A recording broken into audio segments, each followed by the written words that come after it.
Valérie, vous êtes designer de l'expérience, vous avez un titre magnifique et vous avez surtout un rôle qui est de plus en plus important dans toutes nos entreprises. Il y a d'ailleurs une marque célèbre avec une pomme qui en a fait sa marque de fabrique. Ma question est la suivante. Comment est-ce qu'on peut transformer aujourd'hui une expérience utilisateur en satisfaction client ? Déjà, je voulais remercier Marc pour toute l'explication sur le métier. Alors, en fait, oui, en effet, la place de l'expérience utilisateur est très, très importante à ce jour.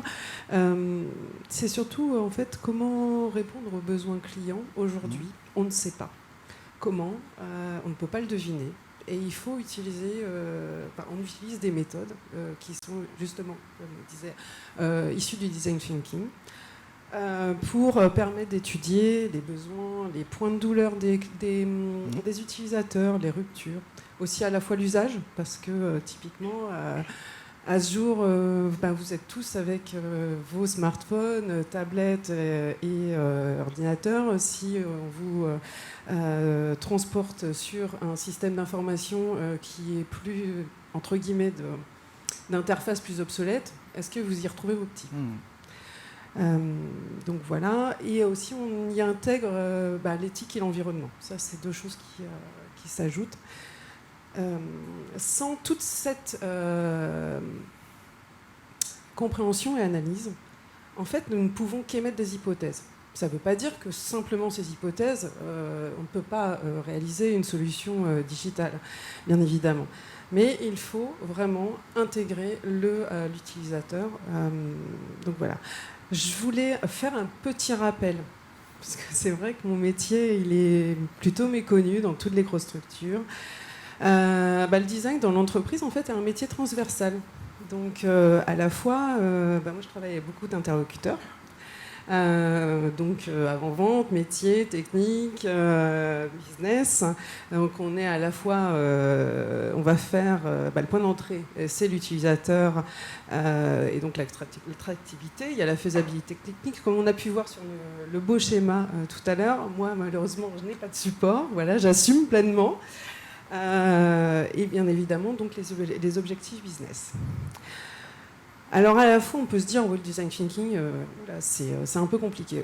Pour moi, la démarche, elle est très simple et surtout, elle est terriblement pragmatique. C'est même à la limite un mode de pensée. Les objectifs sont au niveau de l'innovation, la possibilité d'ouvrir tous les champs des possibles en mettant l'humain au centre du processus. Donc, comme je disais, la multitude d'interlocuteurs et le client, et surtout en évitant les idées reçues et les jugements. Parce que combien de fois j'ai entendu le fameux « je pense que l'utilisateur va faire comme cela ». Comment on peut le deviner ? Et cette méthode, en fait, elle permet de comprendre et d'analyser toutes les grandes étapes, ce qu'on fait en fait avec les user journey. J'essaye de ne pas utiliser trop de jargon. Merci. Elle permet aussi de co-concevoir des parcours simples et efficients pour obtenir une solution qui soit agréable, cohérente et compréhensible pour l'utilisateur. Et tout en valorisant, bien évidemment, l'intelligence collaborative. Je vais vous expliquer après, je vous ferai un petit exemple. Et le bénéfice direct pour le client, nous on l'appelle utilisateur parce que si vous voulez, pour vous c'est le client, ça peut être le gestionnaire, ça peut être le conseiller, ça peut être pour du voyage, le voyageur, enfin voilà. Donc c'est la sensation de confiance et la création du lien avec la marque, la fameuse valeur dont on parlait tout à l'heure, et aussi la réduction de la frustration. C'est toute la simplification. Et ça le permet d'être comblé. Voilà, donc en fait, pour illustrer ça, j'ai pris un atelier qu'on avait fait avec un client partenaire. On a voulu co-construire donc avec nos experts chez Vermeeg. Et au regard du déroulement de ces grandes étapes dans cette fameuse journée, on s'est retrouvé avec un point de rupture très important. on ne l'avait pas identifié auparavant. Donc, voilà, qu'est-ce qu'on fait? On l'occulte ou on y répond? Et en fait, on l'a traduit en problématique.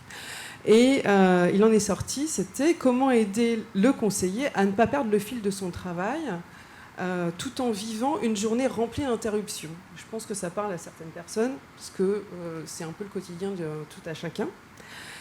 Et cette problématique, en fait, a été solutionnée par la technologie vocale. Bon, je ne vais pas expliquer en détail, parce que déjà, on ne peut pas nos clients. Donc, bien évidemment, on va réaliser des tests. On va voir si